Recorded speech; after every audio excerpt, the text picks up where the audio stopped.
Ngayon, sa panig naman po natin, nakikita natin, itong West Philippine Sea po ang focus. Pag hindi po natin pinatatag ang ating sandatahang lakas, baka naman po sa Philippine Rise mangyari pag naunahan tayo. Kaya po kailangan unahan na po natin.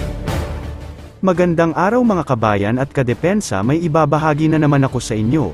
Dahil ngayong araw na ito ay may pag-uusapan tayong tungkol sa ating depensa, national defense. Uunahan ang China sa Benham Rise at dedepensahan ito. Pero bago tayo magpatuloy, wag mo muna kalimutan mag-like, share, and subscribe.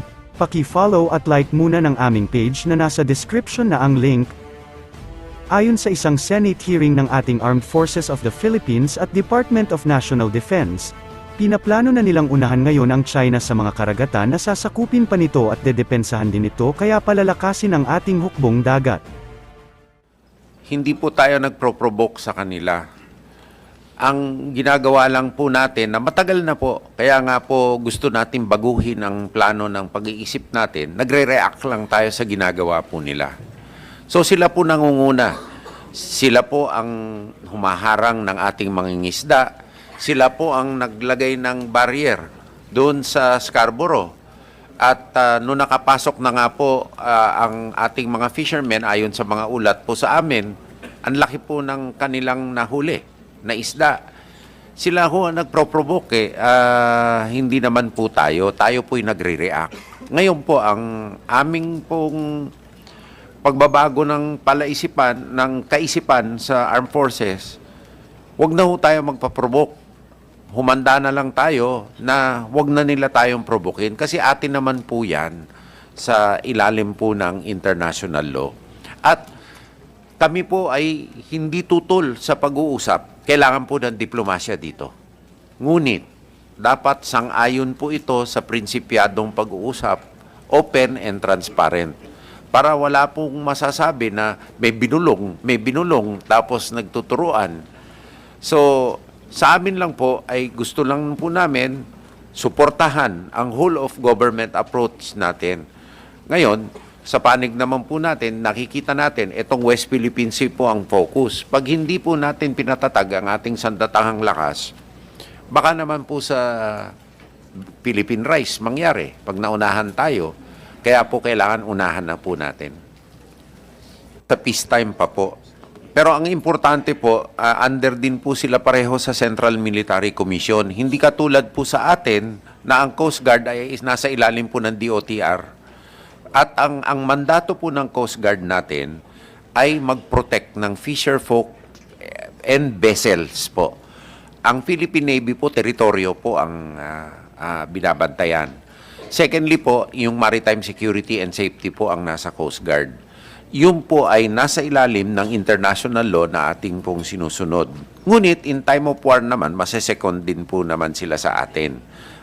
Sa China po naman kasi, ang hirap po, hindi kailangan nila ng official declaration of a state of war. Hindi po katulad natin sa ating saligang batas. The Philippines renounces war as an instrument of national policy and only Congress can declare the existence of a state of war. Doon po sa China, hindi po nila kailangan gawin. Kaya hindi po natin malalaman. Pangalawa po, nakita nyo naman po yung Coast Guard vessel nila. Hindi na po Coast Guard yun eh. Open water guard na po yun eh. Hindi na. At saka wala na ho sila sa coast nila eh. Nasa labas na eh. Nasa Scarborough na nga po eh. Kaya po sa akin, etong mga diagram na to, palagay ko, hindi po natin pwedeng bigyan ng 100% po ng authenticity o pag-aasa na ganito nga ang structure nila. Kasi nakikita naman po natin ang pangyayari. Ilang linggo na nawala yung defense minister nila. Napalitan bigla yung kanilang foreign minister. Kaya hindi po natin alam talaga kung ano ang estado ng gawain nila, kundi sa nakikita natin na ginagawa nila po sa atin, dito po sa karagatan po natin. Kung nakalihim ang sitwasyon, ano po ang pwedeng gawin natin? Kasi ang Coast Guard nasa ilalim pa po ng DOTR. Dati naman siyang nasa ilalim ng Armed Forces. Di po kaya dapat ibalik na rin sila sa Armed Forces? Hindi po kagalang-galang na senador kasi po ang primary mandate po nila talaga ay maritime safety and security. Kaya nga naiputol yung harang sa Scarborough dahil maliban sa ibang mga dahilan, ito po ay hazard to marine safety. Kaya tama-tama lang po sila. At wala ho sa mandate ng Armed Forces na mag-regulate ng inter-island shipping katulad po ng Coast Guard. At ngayon po, nakikita po natin na meron pa hong mga ibang mga gobyerno na willing tulungan, palakasin ang ating Coast Guard na magpro-protect sa ating fisher folk na hindi naman pwedeng tumulong sa Armed Forces. So may silbi din po na nananatili po sila sa under the civilian agencies of government. Para PNP din po sa ating saligang basas. They are civilian in nature and in character po. National in scope, civilian in character. Kaya para po may distinction naman po sa atin. Sa tingin niyo po, hindi pa po tayo maabot doon ngayon na kailangan sila ma-under na ng AFP. Hindi po, pero ganun pa Opo. man po, nag-uugnayan naman po ang dalawang agencies. Katulad mo naman sa mga resupply, nandun po ang Coast Guard, nandun po ang Philippine Navy. Maganda naman po ang coordination. At sana naman po hindi umabot sa sitwasyon na kinakailangan na po silang masekond sa atin dahil hindi na po magandang sitwasyon yun. So talaga pong nandun pa rin po tayo sa usapin na yung masuppress yung sitwasyon. Opo. Andun po tayo. Opo. Masuppress. Opo. Pero tumigil din naman po ang kabila sa Opo. kakukupkup. Tayo naman po, hindi tayo pwede tumigil na paigtingin ang ating authority. Opo, syempre. Kasi mawawala po yan pagka Siyempre, tayo po opo. ay naglubay.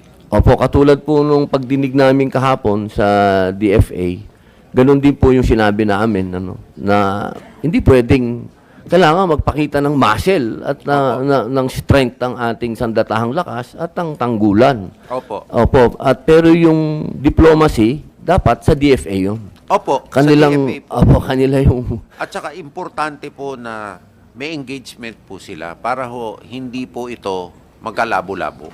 Yung po Opo. ayaw naman natin lahat. In short, the DFA does the talking, DND does the fighting. Ha? Dapat ganun.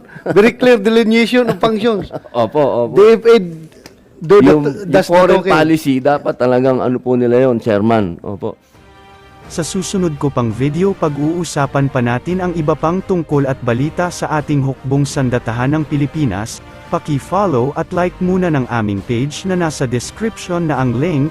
Pwede ka ring manalo ng pera or load dito kapag ikaw ay naging top fan nito at napili. Huwag mo na rin kalimutan mag-like, share, and subscribe. Pindutin mo na rin ang bell para updated kayo sa aking mga video. Maraming salamat po.